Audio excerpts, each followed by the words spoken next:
Hello again. We're ready to go on now with with two other English colonies in North America. The second and the third colony. We talked last time about Virginia, the first colony, and now we'll talk about the second and the third colonies, which have a lot in common. Now, remember we talked about the Spanish and the French, and one of the points about that was that for both of them, religion was an important driving factor. One of the main reasons that the Spanish and the French came to America and justified their takeover of America, justified their subjugating Indians, was to fulfill religious objectives of converting the Indians to Christianity. And so for both of those nations in America, missionaries, religious people, played an important part. And at least for the Spanish, at least officially, that was the main reason for settling America, was to convert the Indians. Now that was always the official reason, and it wasn't always honored in practice. As a matter of fact, probably it was much more often ignored than real. And in fact, sometimes the missionaries or the priests themselves became landowners and became themselves abusers of the Indians. And they're supposed to look out for them, and they didn't always do that.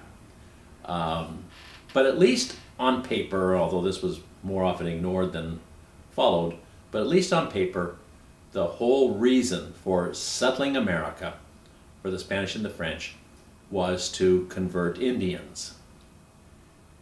And if you were paying attention in the last class talking about Virginia, you may have noticed that the words religion or Christianity or conversion, they never came up at all. There was never any mention of that. And religion simply was not an issue. It had nothing to do with why England came to America. Converting Indians, just like dealing with Indians in any other way, was not relevant to English settlement of North America. Religion, though, did play a role in American history.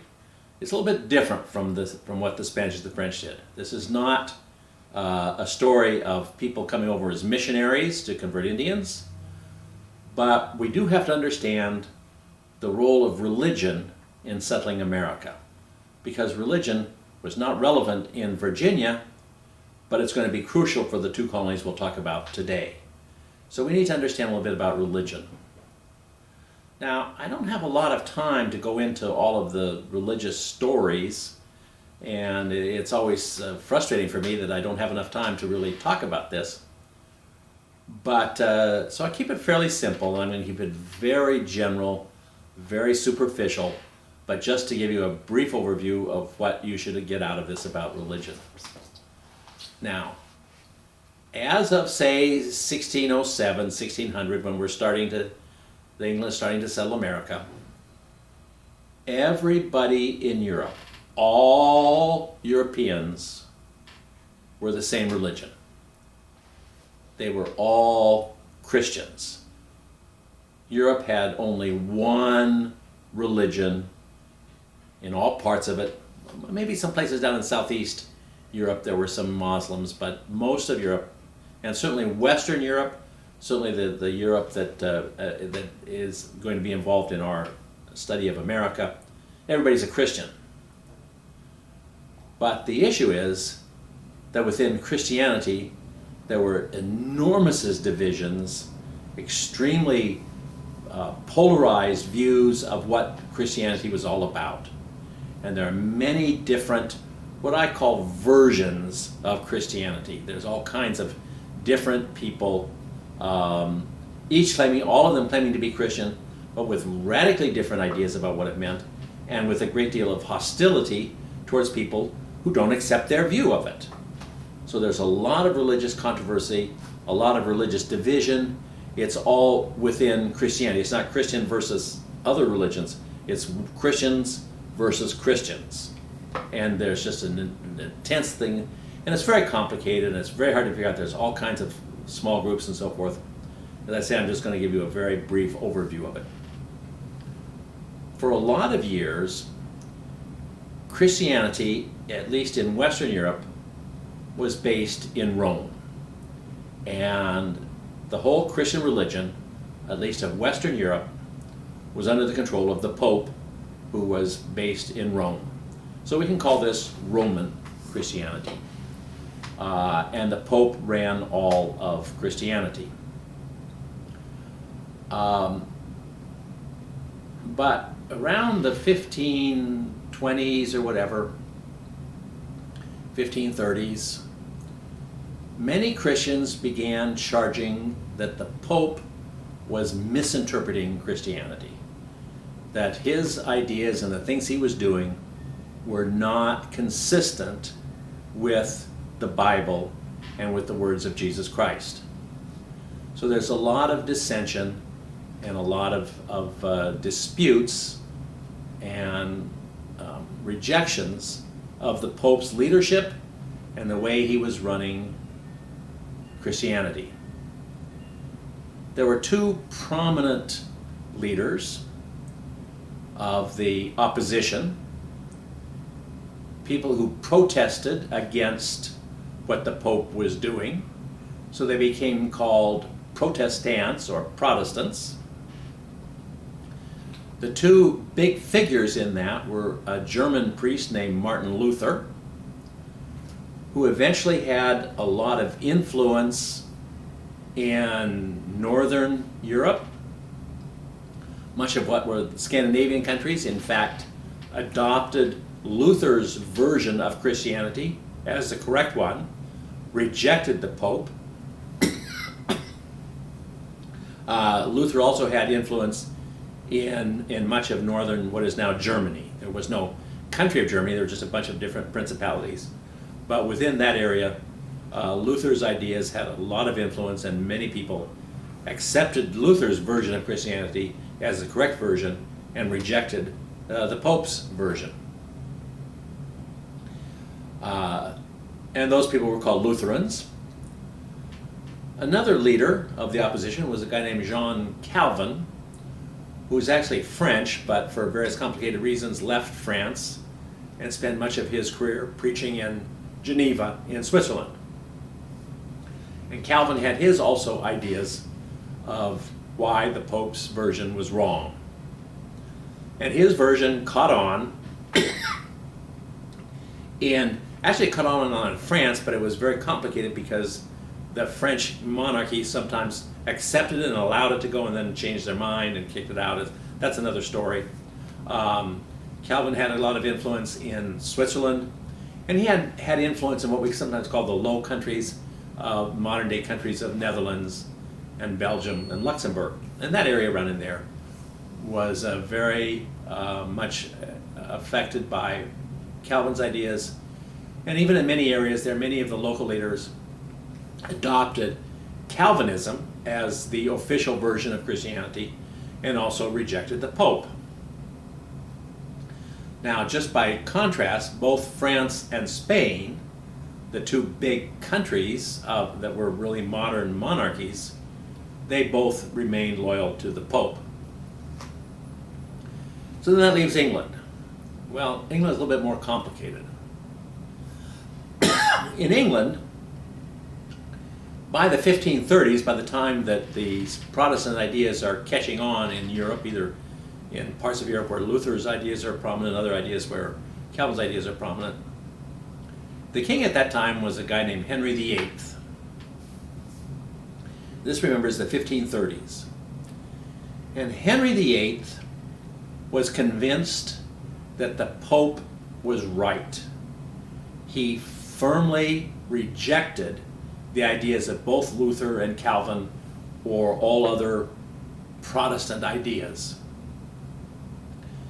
And he then offered his services to the Pope. His wife was Spanish. She was Catherine of Aragon. She was the daughter of Ferdinand and Isabella, the rulers of Spain. They had a good deal with the Pope. The Pope allowed the Spanish monarchs to control the church within Spain, which was a big deal because if you controlled the church, first of all, the church owned a lot of property, so you control all that property, and the church has a lot of influence.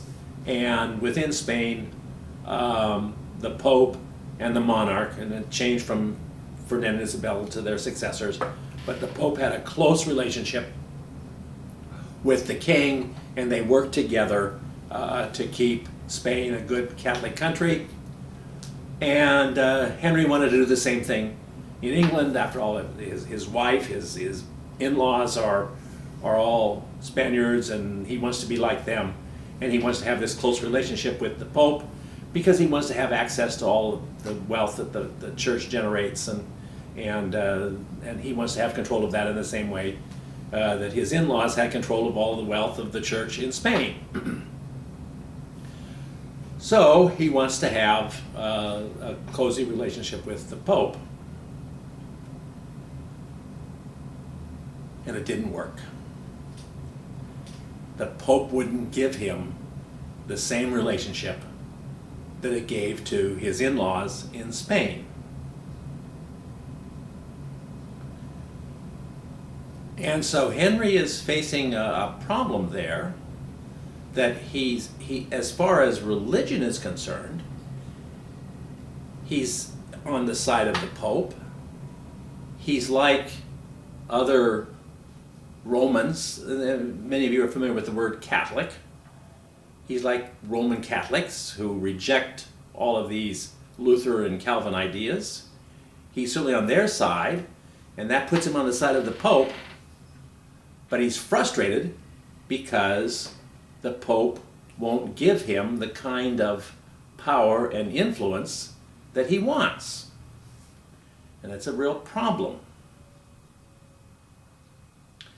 That many of you know, and a lot of times people know more about this side of it than the fact that he's after power and wealth, which is understandable. But he's got another problem, and that, as I said, he's married to this Spanish woman, Catherine of Aragon, and they've had several children, but only one of them has survived. I don't know how many they had, but they died young or as infants. But only his daughter Mary is still living. And there's a question in England: can a woman become the monarch? And the answer is nobody knows. There are people in England who are going to say yes, a woman can become the monarch, and since Henry's only child is a woman, and his wife, Catherine, is of an age where she's not going to have any more kids, so he can say, you know, when I die, it's going to be Mary. And what he sees is there's going to be a civil war over whether she can become monarch or not. Yeah, a lot of people in England are going to say yes, it's okay for Mary to become the monarch, and that'll be fine. But Henry knows there's lots of other people in England, lots of wannabe monarchs, who are going to come out of the woodwork when he dies, and they're going to say, oh no, Mary can't become the monarch because this is England and we don't allow women monarchs in England. And so the monarch has to be me. And then somebody else is going to say there's going to be a dozen people who are going to come out of the woodwork and say, oh no, the monarch has to be me. And they're going to have all these reasons. And England is going to be torn apart in civil war over who is going to replace Henry. And he can see that. And he can see that when he dies, and he kind of assumes that he will, that if he just has one daughter, if that's the only child that he has, England is going to go back into civil war. And I try not to get too much in English history, but before Henry had become the king, his father, Henry VII, had gone through a major civil war to become king. Henry VII had become the king after many, many years of terrible civil war within England, infighting, people killing each other, and finally Henry Tudor, became Henry VII and became the monarch and put an end to that, and now then he's been replaced by his son Henry VIII. But Henry VIII knows about England's civil warfare, and he saw what England had gone through in the years before his dad finally put an end to that civil fighting and made himself an accepted king. He doesn't want to have that happen again. So he figures he's got to have another child, which means he's got to get another wife. And so he looks at this and he says, and he's been married to Catherine. I don't know, they've been married 20 years. Can't remember all the numbers. And then he notices something it's real obvious. He was not, in fact, Catherine's first husband. Henry VIII actually had an older brother, whose name I forget. His older brother had married Catherine largely at the insistence of their dad, Henry VII. Henry VII wanted his oldest son to be married to Catherine because she was a member of the Spanish royal family. The Spanish royal family is the wealthiest and the most important in Europe at the time. Of course, they're so wealthy because they're stealing gold from the Aztecs, but that was last week. And so he sees, Henry VII saw all this wealth in Spain and said, I want my son, my oldest son, my heir, to marry Catherine. And then, some of that wealth will come to me. I can, as an in-law, I'll be able to share in that wealth and power of my family. And then the oldest son had died. And so Henry VII said, okay, to the widow, his widowed daughter-in-law, Catherine. Henry VII said, okay, now you're going to marry my second son, Henry, and who also became Henry VIII. So Henry VIII had married his wife's, or his brother's widow. And he looked in the Bible and he said, well, it says in the Bible you can't marry your brother's wife, and so our marriage is invalid. So he asked the Pope for an annulment. Some people say divorce. No, technically speaking, the result is sort of the same, but he doesn't want a divorce, he wants an annulment. And he bases it on the fact that he was married to his brother's wife. Well, the Pope said, oh, come on, Henry, don't be stupid. The Bible doesn't say that it's your wife, that you didn't marry your brother's wife, you married your brother's widow, and that's not the same thing. So no annulment. So Henry said, okay, that's it. I'm going to get rid of the Pope. I'm going to establish my own church in England, which I will control, and I'll give myself an annulment, and then I can marry another woman. It turned out that all this time he'd had this girlfriend who was young and hot and gorgeous, and his wife Catherine was his age or maybe even older, and a dowdy old lady, and not interesting. So it was a good thing. It worked out fine. And it's a long, complicated story, and I love to tell the story. I love to talk about Henry VIII because he's my favorite guy. He's married to this hot young thing, but then for some reason he didn't like her, so he just had her executed. And I just think how neat it is, how cool that if you don't like a wife, you could just execute her. Yes. But that's another story. We don't need to get into any of that. The point is, he set up his own church, which we'll call the Church of England, or the Anglican Church.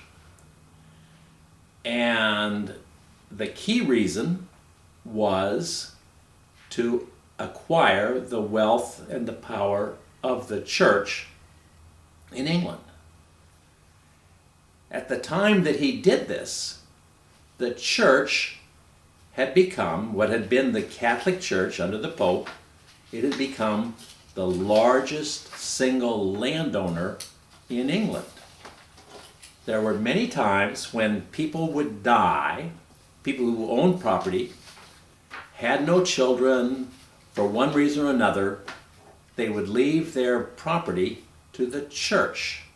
Now, in any given year, that didn't happen very often. You'd go many, many years without anybody doing that. But over several hundred years, it kept accumulating. And slowly but surely, the church had just gained a lot of property, and the church had become, as I said, the largest landowner in England.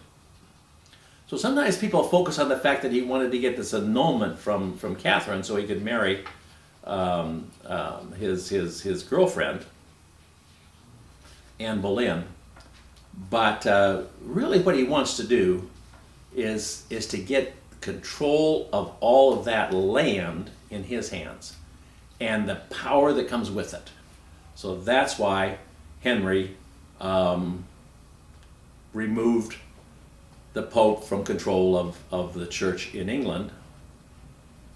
And it really had nothing to do with theology. He was still very opposed to the ideas of Luther and Calvin in England. He still was convinced that on religious grounds, on theological grounds, the Pope was right. So he set up the Church of England, but it's not different in its theology from the Catholic Church. Now within England, there were not many Lutherans. Luther's ideas didn't seem to catch on in England. But Calvin's ideas had a lot of followers. There were a lot of people in England who did agree with Calvin. They did believe that Calvin's ideas were the correct version of Christianity, that the Catholics had been wrong, and now the Anglicans are wrong. The Anglicans aren't that much different from the Catholics. So there's a minority of dissenters, of Protestants within England. The Church of England was not Protestant. It didn't accept any of the ideas of Calvin. It was not Catholic, but only because it didn't accept the Pope. It had rejected the Pope as the leader of the church and made Henry the leader of the church. So the Anglican Church is sort of by itself. It's a unique English church. It's neither Catholic nor Protestant. It's uniquely English. It's sort of Catholic in theology, but with no Pope. So it's by itself. And frankly, that idea worked really well for most people of England. Henry had a lot of trouble getting this to work. He had to kill a lot of people in order to get his Church of England established. It's a long story. It turned out that when he did die eventually, Mary took his place, and Mary was accepted, but she didn't live very long. Well, actually before that, Henry did eventually have a son by one of his other wives, not his second wife, but his third wife. Yeah, he did have a son, but the son, and when he died, the son did become the king, but he was only about 12 years old and he only lived for about 5 years. He was not a well kid. He had health issues all along. And so eventually, you know, the son, Edward, died, Mary died, and then Henry's younger child, his youngest daughter, who was the child he did have with Anne Boleyn, and that's Elizabeth, and she became the queen, and she ruled for over 50 years, or nearly 50 years. Many people regard her as the best monarch England ever had. And she ruled over in England where basically most people accepted the Anglican Church as the a good compromise between Catholic and Protestant. It's sort of neither, it's a little of both. And that was good for most people in England. And sometimes we call this the Elizabethan compromise. And most people accepted that. Most people were comfortable with that. Except for the large number of Calvinists.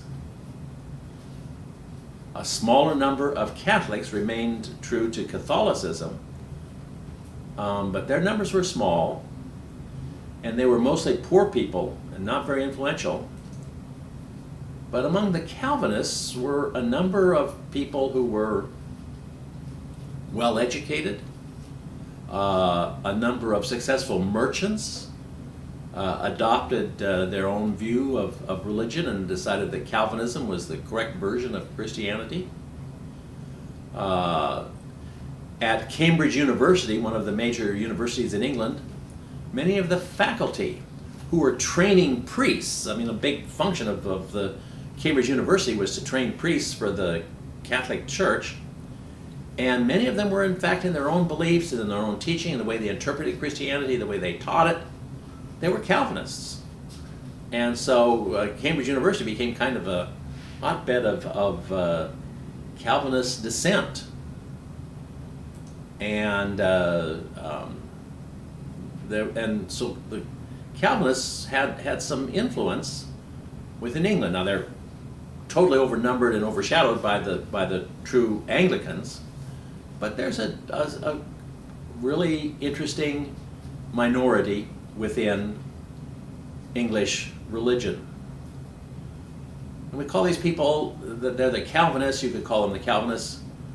We use the word Puritan because their idea was that they wanted to purify the Catholic Church and make it into, or the Anglican Church, and make it into a true Protestant church, a true Calvinist church.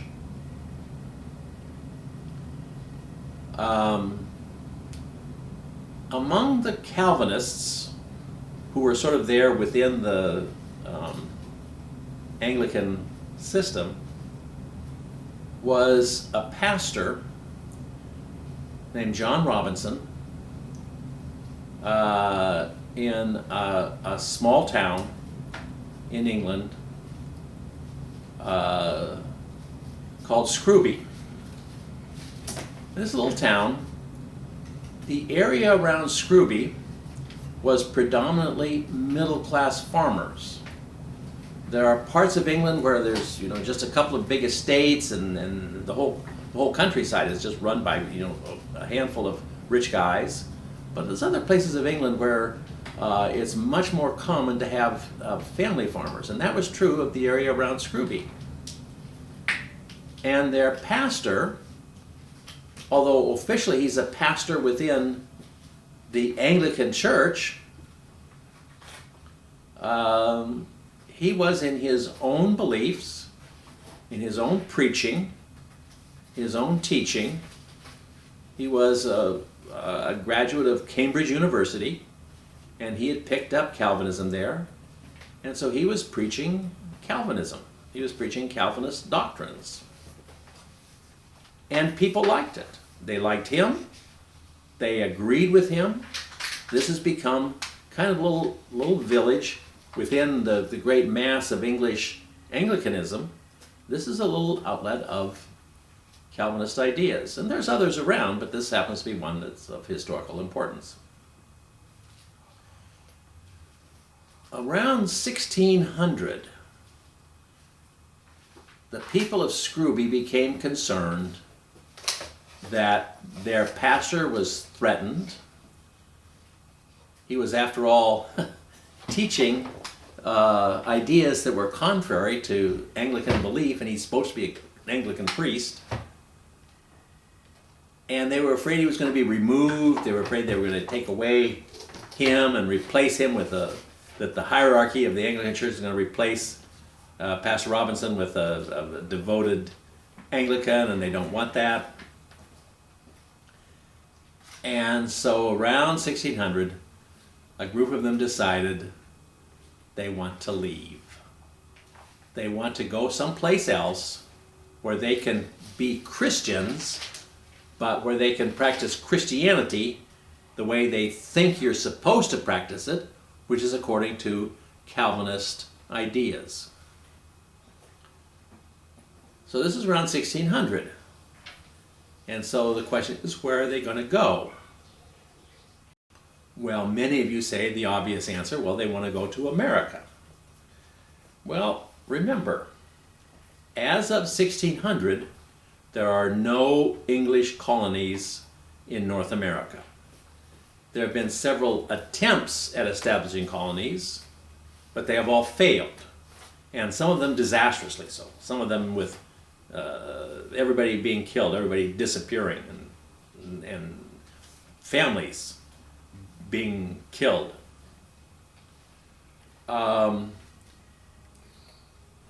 You know, when I talked about Virginia, I said, well, the people who settled Virginia were pretty rough guys. They were pretty tough people. They were mostly, they were all single.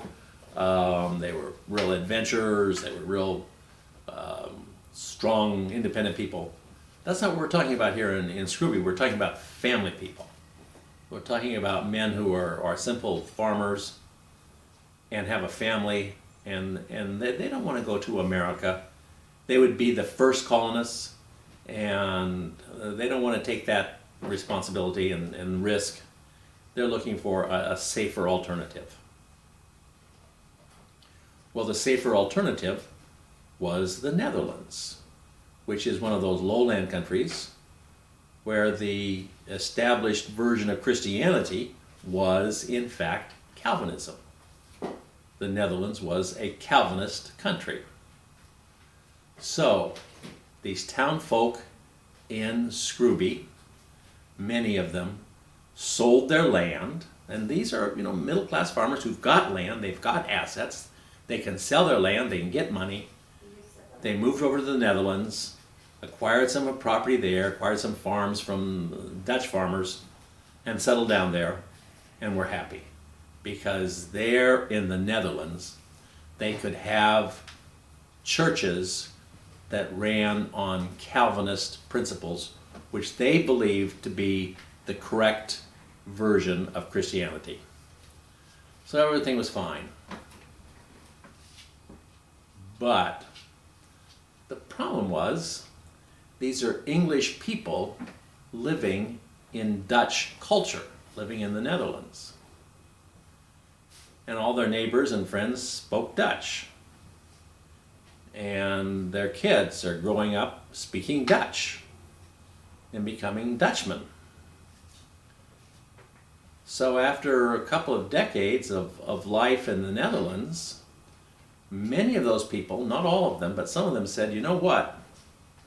This isn't really working. This isn't what we'd hoped to have. We thought we were going to be able to have English Calvinist churches. It's good to have a Calvinist church, but we didn't really want a Dutch Calvinist church. Now we're at about approximately 1620. Well, as of 1620, a colony has been established in America. Virginia is functioning. It's not doing very well, but it's there. If you go to America, you won't have to be the first. You're not going to have to be the adventurers who are the first people to settle America. It's already settled. And as of 1620, Virginia is being run by Sir Edwin Sandys, who I talked about in the last lecture, and his goal is to get people to come to America, to settle there and to become farmers, and so that the company can make money off of their trade. So he's offering the head right, if you remember from the last lecture, but he's also offering land to groups of people who will come to America, and he'll cut a deal with a group of people, and he did this with several groups. He'd give them a big block of land in America, and then they could sort of divide it up among themselves. It would be given to the group as a group, and then they could do with it as they wanted, and they could divide it up among their individuals. However, that's their problem. It's their land. He'd give them the land as a big block. So some of these Calvinists approached Sands. Some of them were the people who had gone to the Netherlands, and then they had some friends who were still back in England who were kind of in touch with them and working with them and helping them.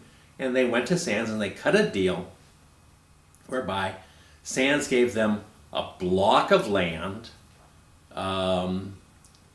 in Virginia that they could have as a group, and they could have this big area of land. I don't know how many acres it was, it's hundreds of acres, and they could then divide it up among themselves and they could all go over and live there.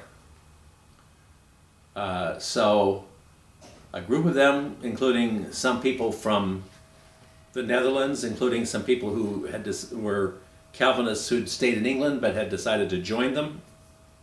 It's a little bit complicated, but a bunch of them chartered a boat called the Mayflower, and they set out across the Atlantic to go to Virginia to take up the land that Sands had granted them.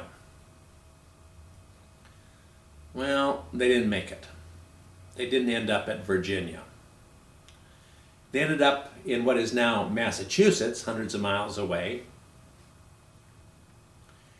And they settled there, didn't ever go to Virginia. They settled in Virginia in a little town that they called Plymouth. So this now becomes the second colony. This is Plymouth. Now, we don't know exactly what went on. What they said was that the storms had blown them off course as they were crossing the Atlantic. They got lost and ended up just landing in Plymouth, and they just changed their mind once they got there and decided just to stay there. Many historians, and I'll say myself included, don't believe that. We think they never intended to go to Virginia. That they always wanted to go separate because they wanted to be someplace by themselves, not in Virginia, not anywhere around, no other English people around except themselves.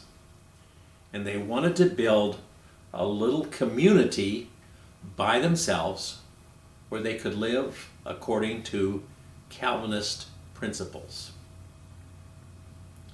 And I don't want to get too much into Calvinist theology. I mean, I love to talk about that, and if I had more time, I would spend some more time about this. I'd love to spend more time talking about the theology of these people. We call them, of course, you know them as the name the Pilgrims, Puritans or Calvinists settling at Plymouth. But one of the things that Calvinists did believe, I have to spend a little bit of time here talking about Calvinist theology. One of the things they believed in very strongly, one of their big differences with the Catholics and thus the Anglicans, was that they believed that each church of true believers, each Christian church, should be a self-governing entity. That each church should be its own little congregation, that the church should consist of a bunch of true believers who come together, form this congregation, agree to live together as Christians in a little community of true believers. And that the church should be governed by its own members. That the church should have some kind of a council for governing the church. That the council should make the rules for the church. The council should hire the pastor, and that the pastor should report to this little council, whatever you call it, and that the council should then decide what the pastor is going to do, and they should choose a pastor who reflects their beliefs, that the pastor's preaching, his ideas, should reflect theirs, and that membership in the church should be controlled by the council, that only people who were true Christians could then become members of the church.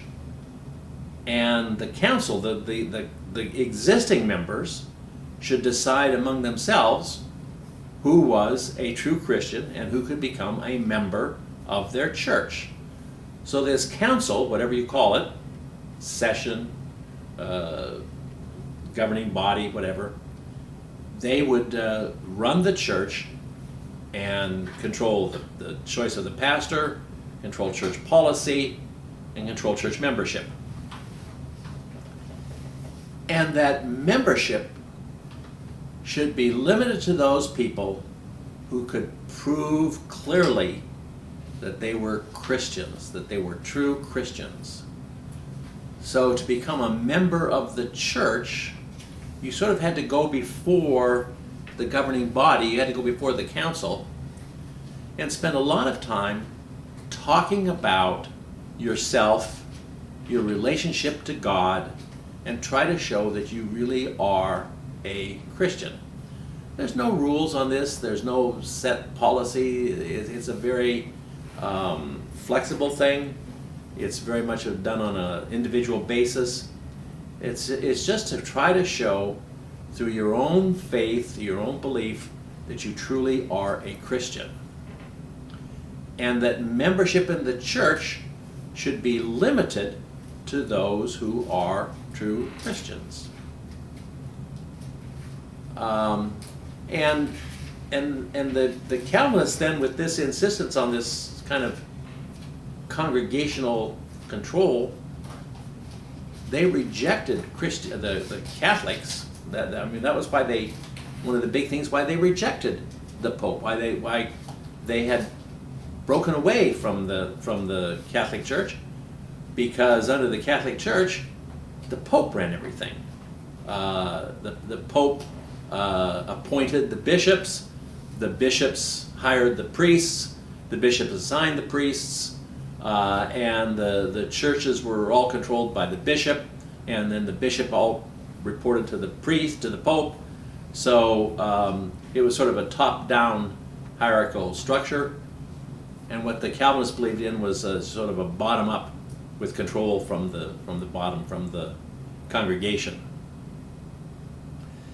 And they were very upset that in England, in the Anglican Church, everybody was a member of a congregation. One of the reasons why they rejected Anglicanism was because they thought these Anglican congregations, they admitted everybody. As a matter of fact, they required everybody to be a member. They didn't care about whether you were a good Christian or not. Just by definition, if you live in that community, if you live in that town, you're a member of the church. And the Calvinists said, no, you're supposed to figure out only the true Christians. So they really say you've got to be strict about that. You've got to be rigorous and only admit true Christians. So, they really wanted to have their own little villages. They wanted to have Plymouth as a little community. They're not really receptive to outsiders. They don't care about admitting a large number of people. They're interested in preserving the purity of their congregation. So that's why they're called Puritans. They want the purity of the congregation to be in the hands of the congregation itself through its elected leadership. So they had no interest in this. So Plymouth survived, but it survived without a lot of other people. They were simply self-reliant farmers. They grew what they leaded on. They didn't have much commercial contact with the rest of the world. They didn't have much trade. It's not like Virginia, which absolutely depends on trade, is trying to encourage trade, and is trying to encourage more people to come there. The more the better, because the more people there, the more trade and the more money we're going to make. The Puritans in Plymouth, they don't care about that. What they care about is preserving the purity of their own religion, and they want to keep that make sure that the people in the community are all good Christians, and that's what's important. They want to live in a Christian community with, they don't need anybody else. They don't need to have trade, and they don't want new people coming in because they don't want to be flooded by a bunch of non-Christians. So Plymouth was a successful community. It's very small, doesn't grow. They're not interested in growth. It did grow because people had babies and from natural increase. So then there were some towns that split off from the original Plymouth, but basically it's this small little town down there just by itself. And Calvinists back in England knew about this news about the success of this Calvinist settlement in America has reached England. And other Puritans in England thought, well, that's great. There's a successful Puritan Calvinist community surviving there in America. And one of the leading members of the Calvinist movement in England was a guy named John Winthrop, who was a modestly big landowner. His father had been a successful landowner, and he's inherited he had, I don't know how many people he had working for him, but he had a number of people working for him. He had gone to Cambridge, and he started out at Cambridge to study for the priesthood, and then decided he didn't want to do that, but he had some education, but he had picked up enough training during his time at Cambridge to be believing that Calvinism was the correct version of Christianity. So he's there in England, but he's very, very unhappy with having to be a part of an Anglican church. He's very torn because on the one hand he thought you're supposed to go to church, but you're supposed to go to church that only has Christians, and the local church here, just because they don't have any rules, they don't care who comes in, they want everybody to go. So there's a whole bunch of non-Christians there, and I'm not supposed to go worship with them, but I'm supposed to go to church, so what do I do? And he was really frustrated because there's no answer to that. And he knew about Plymouth, but he didn't accept what they were doing. He said they are wrong in some important things. Yeah, it's good that they're doing things according to Calvinist rules, and they're being very respectful about who could come in, and they're doing everything right about that. But he said they've kind of missed one of the big points, is that we're supposed to be part of a larger community. All of the churches are supposed to have connections to one another. We're not just a bunch of people by ourselves. We're supposed to be part of a larger group of Christians. All of these churches are supposed to have some sort of contact with one another.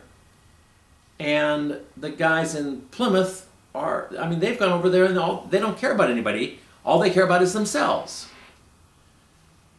He had a strong word that he used to describe them. He called them separatists. And that was a bad term. They were separatists because they wanted to separate from the larger body of Christ. But this leaves him with a problem. What is he going to do? He can't stay there in England because he's facing this fact that in England the Anglican Church is in control. And you have to go to Anglican churches. If you want to be a Christian, you want to go to church, you have to go to an Anglican church, and that means you have to go to church with a bunch of non-Christians. So yeah, he can go to America, but then if he goes to America, what is he going to do? Be another separatist? He's supposed to be part of the larger body of Christ, and that includes the Calvinists. It includes the Anglicans, it's the Church of England. So this is really a tough thing for him. So in his own mind, he worked out a solution to the problem. And you may say that he's not being honest, and many of you may say, wait a minute, he's skirting over the real issues here. He's not really confronting, and he's not being 100% honest. But what he did was he formed a company, like the Virginia Company. It's called the Massachusetts Bay Company. And he got a charter for the Massachusetts Bay Company. And he's got investors in the company who are some of his wealthy Calvinist friends that he knows in England, and he knows a lot of other wealthy, successful people like himself. He's a landowner, but there's people who are merchants. There's a lot of Puritan merchants. And he knows friends, and they're going to be investors, and they're going to invest in the company. And they're going to go to America and establish a colony called the Massachusetts Bay Colony, which they eventually settled in 1630 with their headquarters in Boston. And they're going to go over there. They're going to take the charter with them, and they're going to set up the Massachusetts Bay Company. And the company is going to own all this land that they get from the charter. The king gave them a bunch of land like he did to the Virginia Company. And then they're going to settle it. And they're going to invite people to come from England at their own expense. They're not going to give them head rights. They're not going to do it that way. But the principle is the same.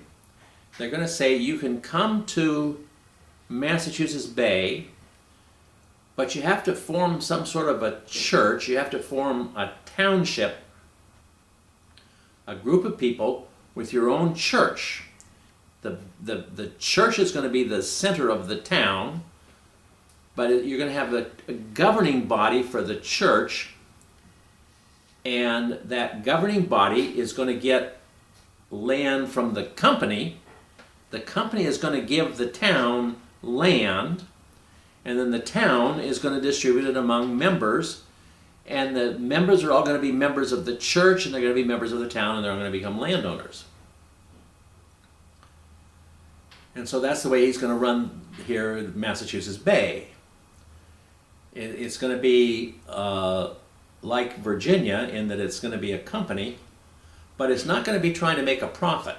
The company is kind of a shell to enable to get the land that then people in England can get the land from the company, but they come to America, and what they have to do is form a town based on a church and based theoretically on a Christian congregation. So that's the plan. And he's very insistent on saying, okay, yeah, we're doing sort of the same thing that the people in Plymouth did, but we're not separating, because we've got a charter, and the charter is our link to the king, because the charter comes from the king. So we're still part of that larger English community back in England, and we don't really have anything to do with it, but we are part of it because we have a charter, which is a legal document that gives us kind of a tie to England, and he wants ties. He thinks people should have ties among themselves. And we're going to run things in America with a settlement here where we all are in towns with individual members,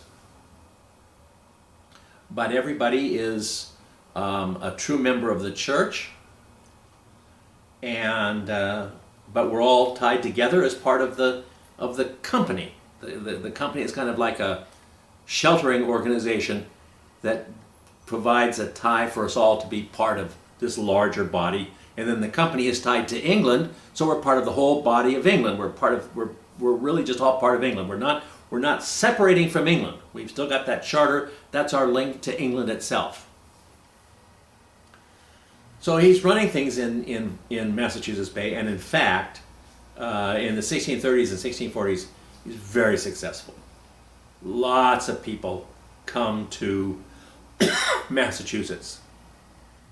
They're mostly from that English middle class.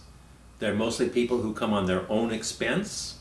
So that means that they have to have some land in England that they can sell. So it's a middle class moving to a middle class civilization. theoretically, everybody is there with that are true Christians, but frankly, to be honest, a lot of people come over. Yeah, they form a town, and they, as a town, they petition for a for a block of land. But a lot of those towns are fake. A lot of them are just by people who want to come to America and get some land. And the way you do it is by, forming this township and supposedly going through these motions that everybody's a Christian, but it's all fake. I mean, it's all just, we're all just saying that. All we really care about is getting some land. So there's people in Massachusetts who say this is not really the way it's supposed to work. And they call John Winthrop for sort of lying, and they say he's not following the rules. He's doing things on his own that are not according to what it's supposed to be. He's not following his own rules. He's not doing what he says he's doing. And there are several things that they point out. First of all, they say many of these towns are not true because there's all sorts of non-Christians there. There's a bunch of people in the towns who are only there because that's the way you get land, but they don't really care. And many of these churches are supposed to be run by councils that are ensuring that only good Christians become members, and many of them, they're just rubber stamping it, and the company rubber stamps everything, because all they want is the money. They want people to come over, and they want people to buy land and land values to go up and the place to prosper and everything. And it is. I mean, a lot of people are coming, and there's a lot of trade going on, and it's very successful economically. But that's not what it's not supposed to be. That's not the issue. The issue is to have pure communities, and many of them are not. And then there's a guy in particular whose name is Roger Williams, and Roger Williams is saying, "Oh, John Winthrop he's not doing this right." And one of the things that Roger Williams brings up, he says, "Wait a minute. What is this charter that says that the king can give us land?" And then we're giving it to the people who come over. They form a town, and the company gives them land, and then the town gives them their own land.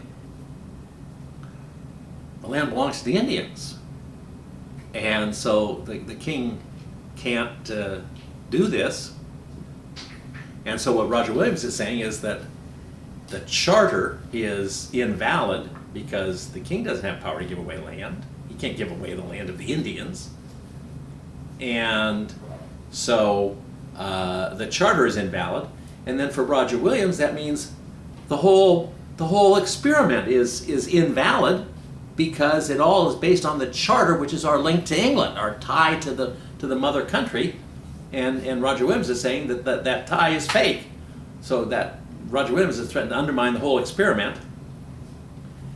And then another thing that Roger Williams says about what Winthrop is doing.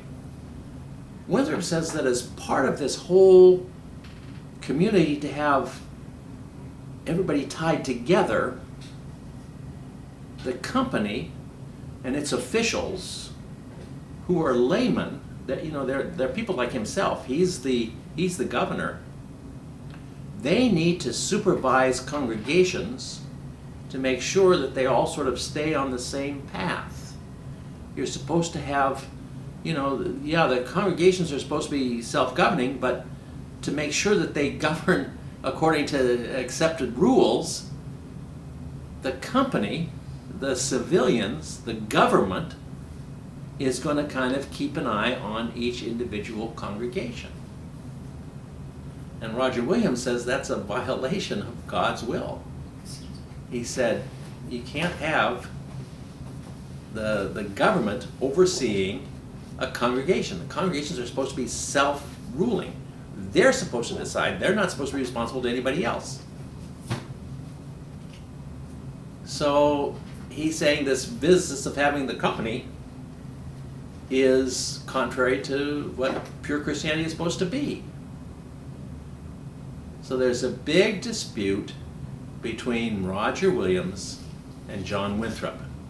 And I'm going to have to stop because I'm looking at a clock and my hour is about up and I don't want to run over. So I'm going to have to take some material into next week and tell you about the dispute between Roger Williams and John Winthrop and tell you what comes of it, because the outcome is going to be very important for American history.